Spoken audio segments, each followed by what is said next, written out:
हरिद्वार में भगत सिंह चौक पर एमएस त्यागी president AITUC के द्वारा वीर भगत सिंह शहीद दिवस पर उनको श्रद्धांजलि अर्पित की गई और साथ ही साथ सरकार की मनमानी नीतियों के खिलाफ और महंगाई व बेरोजगारी के खिलाफ शपथ ली गई। साथ ही 2024 में सरकार गिराने की उन्होंने बात कही और सत्ता में नई सरकार लाने की शपथ ली।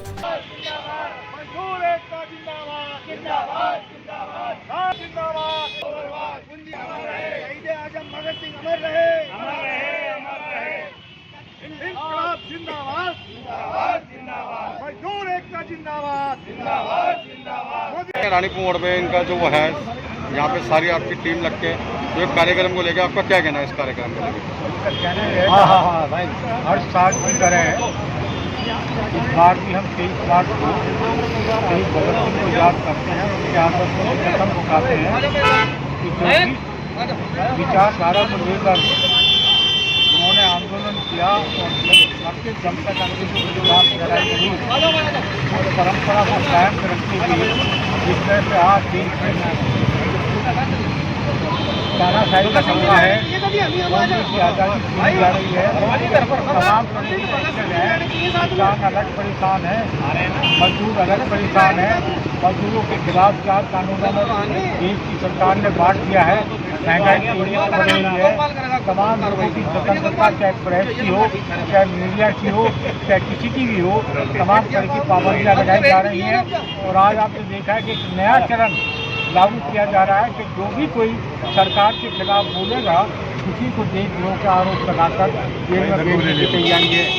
तमाम बांटने की कोशिश है, तमाम विपक्ष को जलाने की कोशिश है और अपने स्वतंत्र विचार रखने की आज़ादी का भी आज खतरा है। संविधान को, देश के संविधान का खतरा है। बेरोजगारी कदर बढ़ गई है कि उसको कि लोगों का ध्यान, बच्चों का ध्यान बेरोजगारी के खिलाफ संघर्ष में आ जाए, उसके लिए तमाम तरह के धार्मिक उन्माद फैलाया जा रहा है, कहीं किसी के नाम पर, कहीं किसी के नाम पर। आपने देखा होगा कि आजकल टीवी पे भी जितने नए नए बाबा पैदा हो रहे हैं, तमाम तरह के उनमें आपस में कंपटीशन है कि मैं मरे हुए आदमी को जीवित कर सकता हूँ, दूसरा कह रहा है कि मैं फलानी तमाम तरह की बीमारियाँ ठीक कर सकता हूँ। ये अंधविश्वास में कि लोग फंसे रहे। आपने देखा होगा कि एक ट्रेंड और है कि पहले कावड़ हम हरिद्वार में आज करीब 50-60 साल हो गए हैं, लेकिन जिस तरीके से धार्मिक उन्माद धीरे धीरे बढ़ रहा है, आप तमाम उन चीज़ों पर लोगों को ये आकर्षित बताने की कोशिश कर रहे हैं कि धर्म ही सब कुछ है। लोग पढ़े या ना पढ़े, और आज तो एक पार्टी को कहना पड़ा है कि अगर देश को बचाना है और देश में उन्नति करना है या देश को एक दुनिया में देश का नाम करना है, तो कम से कम देश का प्राइम मिनिस्टर पढ़ा लिखा होना चाहिए। क्योंकि आज की तारीख में आपने देखा होगा कि उसने कहा कि जो कोई भी ब्यूरोक्रेट अगर आकर उनको बताएगा कि नोटबंदी कर दो, तो उसने कहा नोटबंदी से भ्रष्टाचार दूर हो जाएगा, आतंकवाद दूर हो जाएगा, तमाम तरह की प्रक्रिया उसने काम बगैर सोचे कर दिया। आपकी सरकार द्वारा मांग ये है कि जो हमारे 4 कानून है वो वापस किए जाएँ और देश में तमाम गरीब, आज 2 तरह का देश बन रहा है। एक तरफ गरीबी बढ़ रही है, दूसरी तरफ अमीरी बढ़ रही है। आपने देखा कि पार्लियामेंट 7 दिन हो गए इस इशू पर नहीं चली है कि अडानी की इंक्वायरी कराओ, जेपीसी की कमेटी बनाओ, उसमें उसकी इंक्वायरी हो और दूध का दूध, पानी का पानी हो जाए। लेकिन सरकार को सुनने के लिए और इस देश का जो सबसे बड़ा खतरा है, ईस्ट इंडिया कंपनी की तरह इस देश को 2 पूंजीपतियों के हाथ में सरकार देना चाहती है। आज तक जितने लोग भी इस देश से पैसा लेकर भागे हैं, वो सारे के सारे गुजरात से भागे हैं। आज आपने देखा मोहल चौकी के ऊपर जो रेड वो था, उसकी भी पहले आज तक कोई एक्शन हुआ है, मालिया में कोई एक्शन हुआ हो, तो चौकी में कोई हुआ हो, और जितने 28 की लिस्ट आप पढ़ कर देखिए कि सारे गुजरात से लोग भागेंगे और केवल ये पूंजीपतियों की सरकार है, पूंजीपतियों की मदद करना चाहती है और मजदूरों पर, तमाम जितने भी किसानों पर। आपने देखा कि कोई भी मजदूर हो वो अपने बच्चों को मजदूर नहीं बनाना चाहता, कोई भी किसान हो वो अपने बच्चों को किसान नहीं बनाना चाहता। क्यों? क्योंकि उनकी आर्थिक स्थिति, उनका रहने सहने का जीवन इतना कष्टदायक है कि वो एक सोचता है कि मेरा बेटा पढ़ लिख कर। आज तमाम उस एजुकेशन को, सरकारी एजुकेशन को ख़त्म किया जा रहा है और उनकी जगह वो कह रहे हैं कि प्राइवेट सेक्टर को बढ़ावा दो। आज अगर पब्लिक सेक्टर, आज जो मिडिल क्लास बना है वो केवल पब्लिक सेक्टर में नौकरी करने के बाद बना है।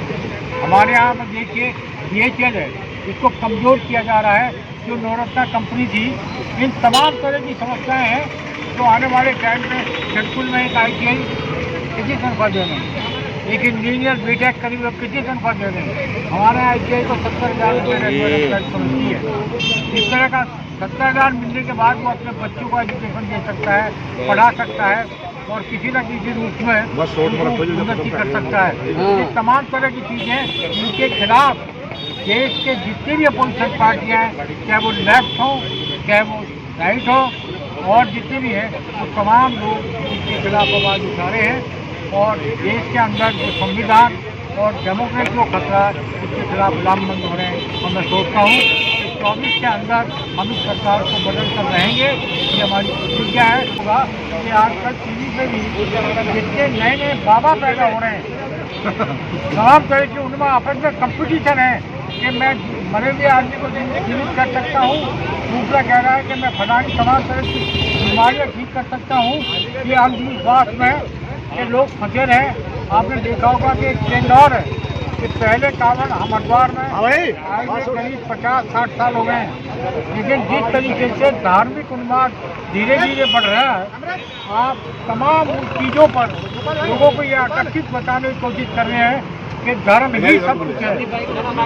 लोग पढ़ें या ना पढ़ें, और आज से पार्टी को कहना पड़ा है कि अगर देश को बचाना है और देश में उन्नति करना है या देश को एक दुनिया में देश का नाम करना है, तो कम से कम देश का प्राइम मिनिस्टर पढ़ा लिखा होना चाहिए।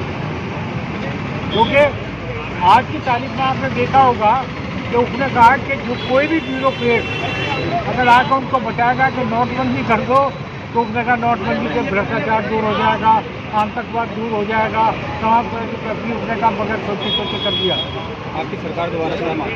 सरकार द्वारा मांग ये है कि जो हमारे 4 कानून हैं वो वापस किए जाएँ और देश में तमाम गरीब, आज 2 तरह का देश बन रहा है। एक तरफ गरीबी बढ़ रही है, दूसरी तरफ अमीरी बढ़ रही है। आपने देखा कि पार्लियामेंट 7 दिन हो गए इस इशू पर नहीं चली है कि अडानी की इंक्वायरी कराओ, JPC की कमेटी बनाओ, उसमें उसकी इंक्वायरी हो और दूध का दूध पानी का पानी हो जाए। लेकिन सरकार को सुनने के लिए और इस देश का जो सबसे बड़ा खतरा है, ईस्ट इंडिया कंपनी की तरह इस देश को 2 पूंजीपतियों के हाथ में सरकार देना चाहती है। आज तक जितने लोग भी इस देश से पैसा लेकर भागे हैं, वो सारे के सारे गुजरात से भागे हैं। आज आपने देखा मोहल चौकी के ऊपर जो रेड वो था, उसकी भी आज तक कोई एक्शन हुआ है? मालिया में कोई एक्शन हुआ हो, तो चौकी में कोई हुआ हो? और जितने 28 की लिस्ट आप पढ़ कर देखिए कि सारे गुजरात में लोग बाढ़ में हैं। और केवल ये पूंजीपतियों की सरकार है, पूंजीपतियों की मदद करना चाहती है। और मजदूरों पर, तमाम जितने भी किसानों पर, आपने देखा कि कोई भी मजदूर हो वो अपने बच्चों को मजदूर नहीं बनाना चाहता, कोई भी किसान हो वो अपने बच्चों को किसान नहीं बनाना चाहता। क्यों? क्योंकि उनकी आर्थिक स्थिति, उनका रहने सहने का जीवन इतना कष्टदायक है कि वो एक सोचता है कि मेरा बेटा पढ़ लिख कर। आज तमाम उस एजुकेशन को, सरकारी एजुकेशन को ख़त्म किया जा रहा है।